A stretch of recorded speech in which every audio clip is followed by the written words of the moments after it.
America is not what it once was. I've got some bad news for people who don't travel internationally. The world hates us, okay? We're not the big dogs. We don't have the clout that we once had. We aren't even like statistically on top of anything, education or anything anymore.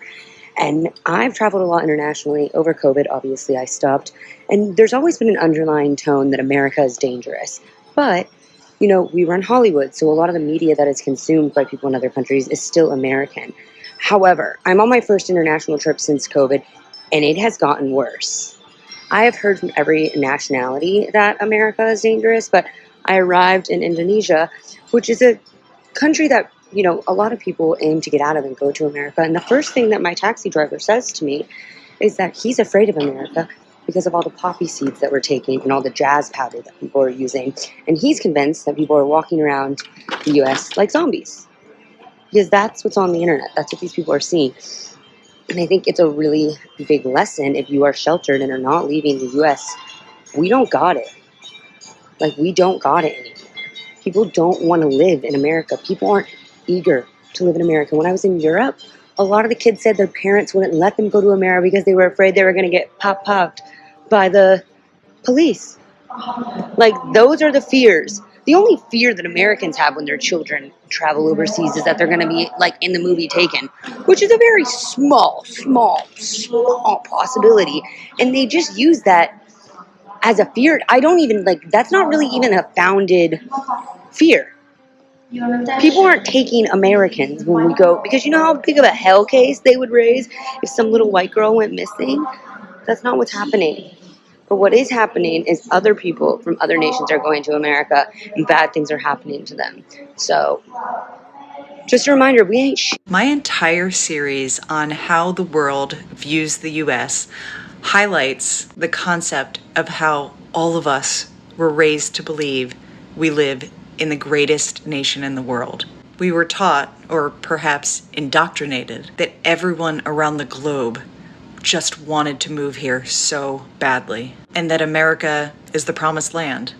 Now, many of us today know that this simply isn't true, that there aren't people around the world necessarily desperate to come here the way that we thought that they did. And not only do they not necessarily want to come here or even visit here, even if they were continually paid to do so, they would turn it down. So answer me this question, please. Why are there still so many Americans desperate to believe that we are the absolute greatest in the world, in spite of people all around the world telling us that we are so backwards? Most nations do not have this superiority complex like we do. You'd think that we might just take a lesson in humility from other countries who learn what doesn't work and implement new ways of being. But instead, us Americans, we double down on what doesn't work. Make it make sense. One thing I've learned about being an American who travels a lot is one of the reasons people hate Americans is because we try to make their culture be like ours. In particular, to the way we order food. In America, it's all about customer service, right? The customer's always right. Customer gets to do whatever they want. They spoil brat, and you can't really say shit. That's changing a little bit, but in general, that's still the rule, right? Over here, they don't play that shit. In Europe, they do not play that shit. The customer is not always right. You can't ask for stuff on the side. You can't ask for replacements. You can't ask for the kids menu, like you're an adult. You can't send the food back if you don't like it, like none of that. And the problem is that Americans think that that's how the whole world functions because Americans don't really travel like that. It's so expensive to fly in and out of America and even within America. Have you guys noticed that? So we're not very well traveled. For decades, America exported an image, the land of opportunity, freedom, safety. They were the main character in everyone's story, but something shifted. Parents in Europe right now refuse to let their kids visit America. Canadians are choosing Australia over Vegas. Tourism in Miami, New York, and Vegas is tanking. The world is not just disappointed in America, they are actively avoiding America. And here's the uncomfortable truth. They might be right. This is not about hating America. This is about understanding how indoctrination kept us from seeing what the rest of the world already knew. I want you guys to stay with me. This one is going to hurt, but we need to hear it out. With these clips, I'll be back This is how I know Americans think that the world revolves around them. I'm American. I'm in America right now. Today's doomsday for us, right? It's the last day that the app is going to be on until it goes dark for the next 3 days or whatever the heck is going to happen. And I'm looking and I'm scrolling and I'm seeing people on TikTok shop live and like selling stuff and doing all this stuff. And I'm like, why are you doing that? The world is ending right now. And then I sat there introspectively and I was like, Talia, be smart. Not everybody that you see on your For You page is American or is in America. They may be aware of the situation, but it's not affecting them like that because they may be in the UK or in a Latin country or somewhere else. Yeah. And I have absolutely changed my opinions since starting the series on how the world views the US about 6 months ago. I was genuinely under the impression that the world viewed us negatively during the Trump administration, but that was a kind of brief period in our history, and otherwise we were viewed fairly favorably. People not wanting to move to the US predates Trump. We are not the best country in the world where everybody has always wanted to move and they'll do anything to get here. Sure, some people do that, but not the way we're led to believe. Americans have been indoctrinated into believing that we are the best. In fact, we have a World Series that only contains American teams. And one of my biggest takeaways from the series is the hundreds of thousands, if not millions, of comments from people all around the world saying if they were paid to, they would not move to the US, let alone visit. The best way I've heard it described to make sense for like the average person is that we're similar to the Fire Nation in Avatar: The Last Airbender. So the Fire Nation was told about how great they were and how like war was one way to kind of spread their greatness and share it with everyone else. But that's not really the truth, right? The Fire Nation just went around spreading war because they wanted to take stuff from other people. So this kind of draws parallels with the current United States. We kind of claim that we're for freedom and democracy and everything, but when you look at where we start wars, it's usually for an economic or political reason. Do you think it's a coincidence that we just happen to start wars in all these places that are very oil rich? But yeah, the reason the US is hated worldwide is because we go around doing a bunch of sketchy shit. I've seen a lot of Black Americans asking why Africans hate them, and I'm going to answer the question for you. Number one, this American ego transcends race. It doesn't matter if you're white American, brown American, or Black American. There seems to be like this ego that makes you think that you are the main character wherever you go. Therefore, when you go to places in Africa, you get surprised when you're treated like just another tourist. I've heard people saying stuff like, they only cared about my dollars. Yeah, this is a supermarket. You've gone there expecting a kinship and connection with people whose history diverges from your history. When those slave ships took off, the countries that, you came from, they went on. There were still things happening to them, and there's still things happening to them today. Your history isn't as shared as you think that it is. There isn't this kind of Black kind of community in a lot of countries in Africa because everyone's Black. I would get it if you were in Sweden and you're walking past another Black person and they didn't smile at you and it's like, we are the only Black people here, like in this city. I'd get it. But you can't go to Africa and expect Black people to care that you're Black. And also, it's not a hate of Black Americans. There's a hatred of Americans in general. A lot of places do not have a great history with America.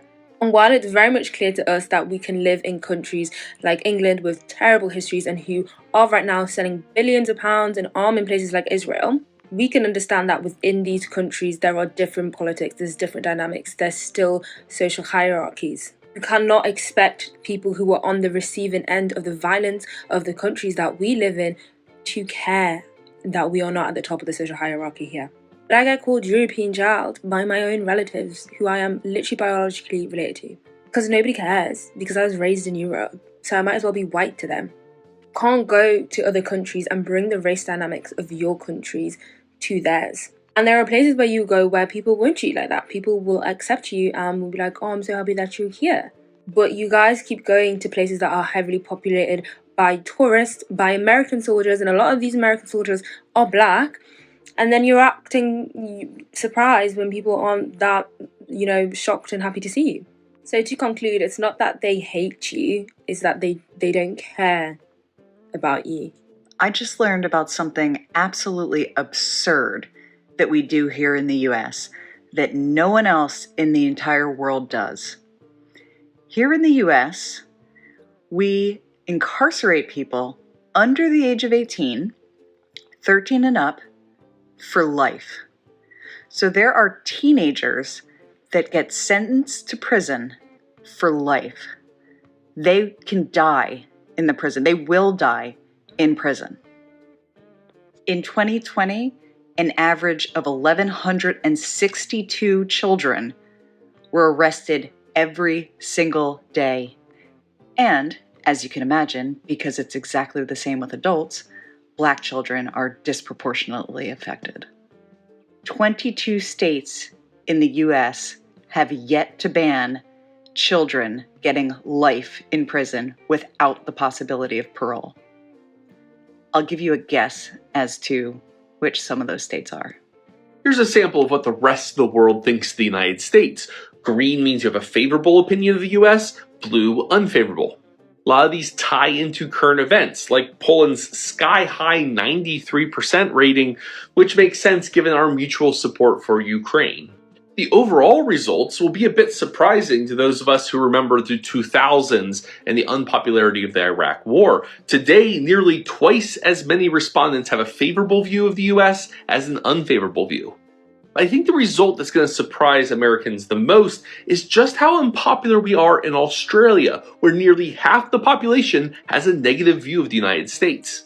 And that's in direct contrast to how warmly Americans view Australia. If you take the two positive categories and combine them from this survey, Australia is the top country that Americans view favorably. What gives? Why do they dislike the US so much down under? I have some thoughts. Not only am I a historian and a policy geek, but I spent every summer of my teenage years traveling around Australia.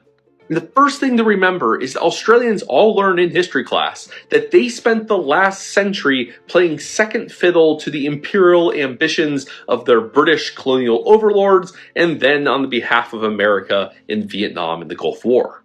For example, one of the biggest blockbusters of the 1980s was the movie about the Battle of Gallipoli, starring none other than a young Hottie McToddy, Mel Gibson over here, where British officers callously threw Australian troops at prepared Turkish trenches.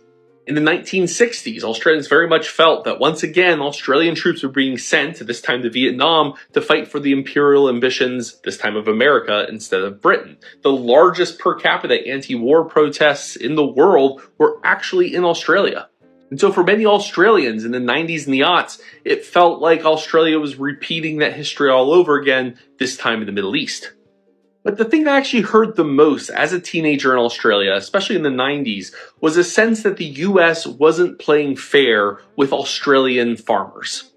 Now, you and I don't spend a lot of time thinking about agricultural policy, but it's a big deal in Australia. It is a net exporter of all kinds of agricultural goods, especially sheep. I remember sitting in a ute, a truck, with an Australian farmer who was just spitting mad at Bill Clinton for hypocritically lowering tariffs with Mexico and Canada as part of NAFTA, but raising tariffs on lamb exports from Australia. The US is used to getting its own way regardless of what anybody else thinks about it. But imperial entanglements and trade protectionism makes us enemies where we should be making friends. America will bomb your country until there's nothing left, then come back 20 years later and make a movie about how sad their soldiers got from doing it. You're not wrong. Let's talk about the American military movie complex.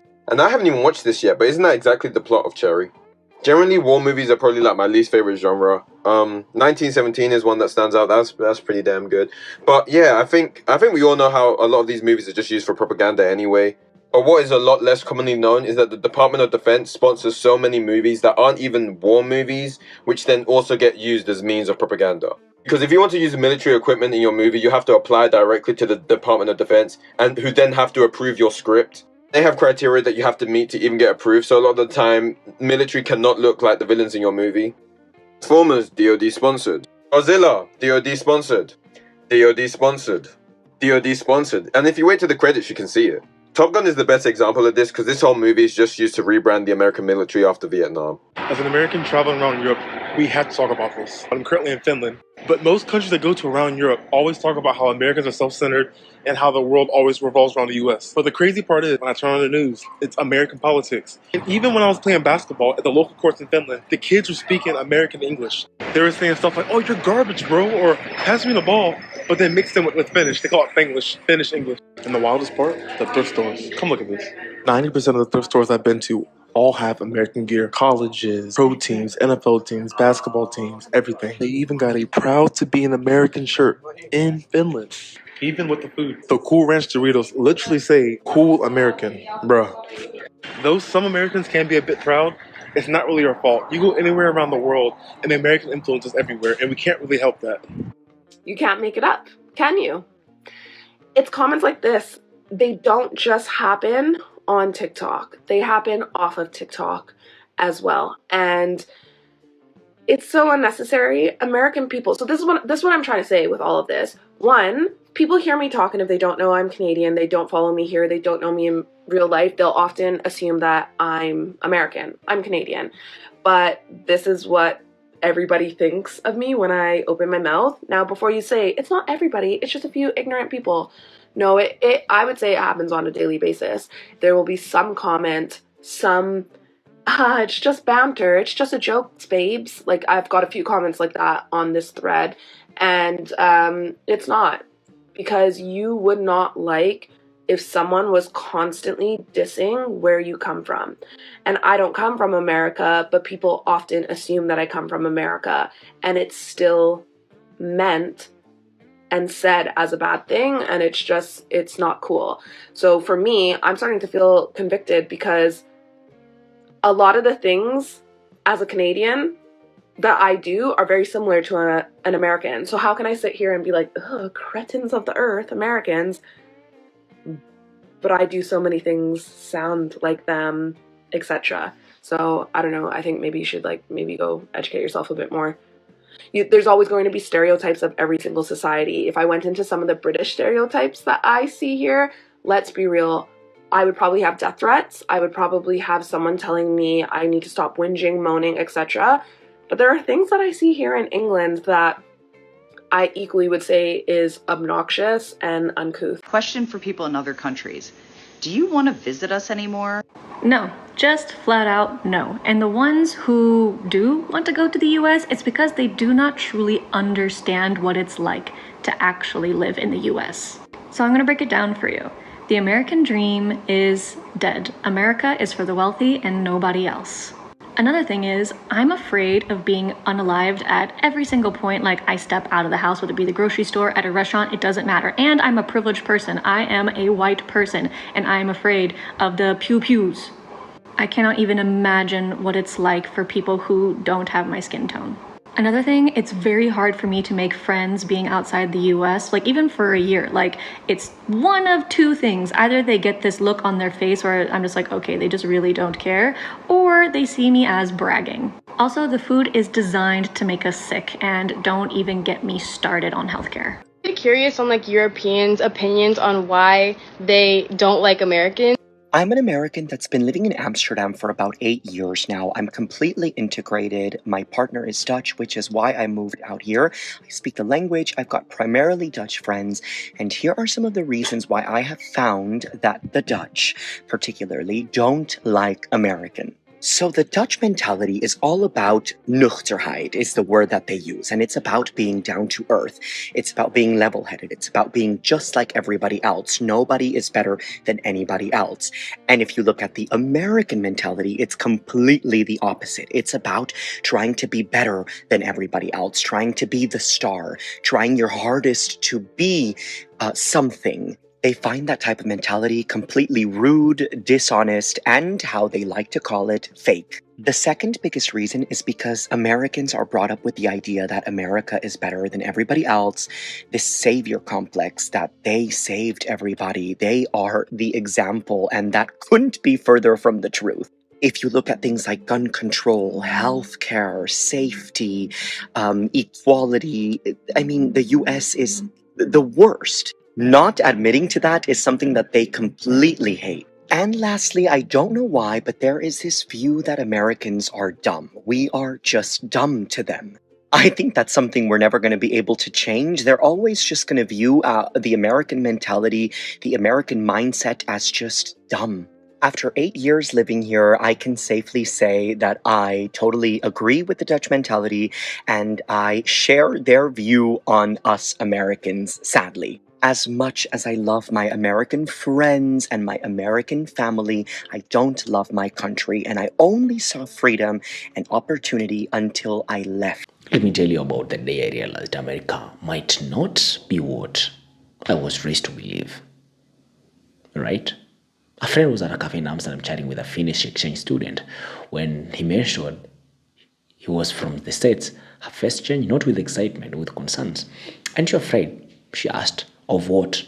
And he replied, being shot at a grocery store.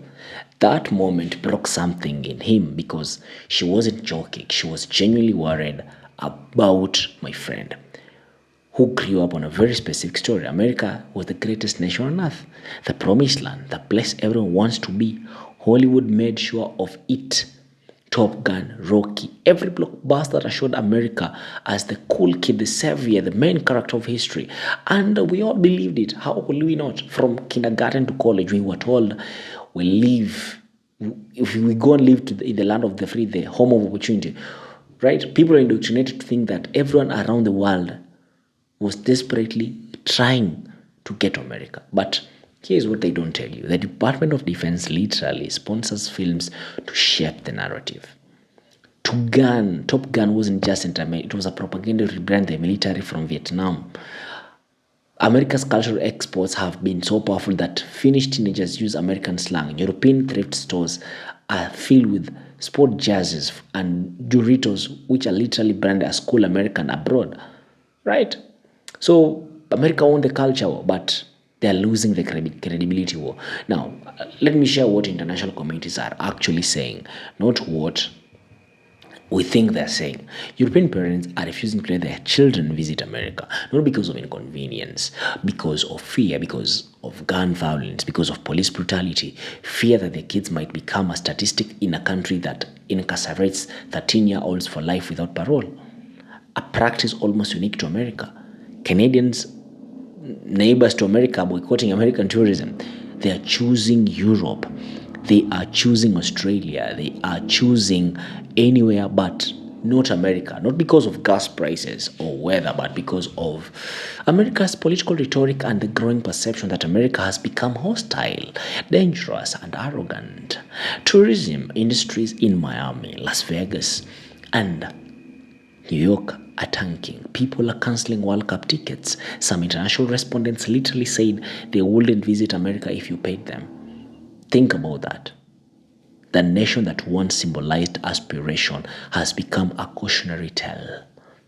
As someone navigating between cultures, I see both sides of the coin. I understand the pride, I understand the patriotism. Then, maybe your family went to America to seek opportunity. They believe in the dream. But you also see the blind spots, the main character energy that Americans carry doesn't translate well abroad. In the Netherlands, there is a cultural value called Normaar act normal, stay grounded. The American drive to be better than everybody else is seen as rude, dishonest, and fake. People are raised like spoiled rats when it comes to customer service, expecting the world to revolve around their preferences. That entitlement doesn't work in cultures that value humility and collective well-being over individual gratification. And the hard truth is, statistically, they are not the top anymore. Not in education, not in America, not in healthcare, not in safety, not in quality of life. The American ego is writing checks that American infrastructure can't cash. So here's what hurts the most. People have been told that questioning America is unpatriotic, that pointing out flaws is weakness, that suggesting other countries do some things better is betrayal. But real patriotism is not blind loyalty. Real patriotism is looking at your country honestly and saying, we can do better, we must do better. When experts return from abroad, many of them say the same thing. Life is just better outside the US. Higher quality of life, cheaper cost of living, actual healthcare, safety that doesn't require body armor at the grocery store. They're not traitors. They're truth tellers. and we should listen. The American dream is not dead because foreigners stop believing in it.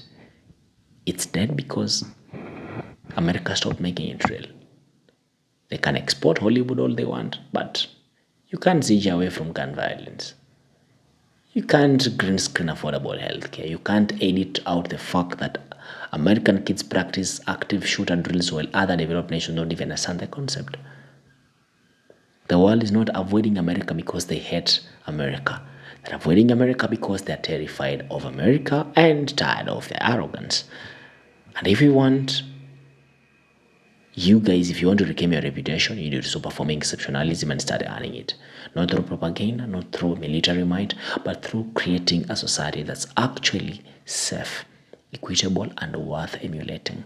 The world is watching. The question is, are you listening? Drop a comment if this resonated. Share this if you're tired of the delusion. And remember, criticism is not hate. It's hope that America can be better. My name is Rick. See you later.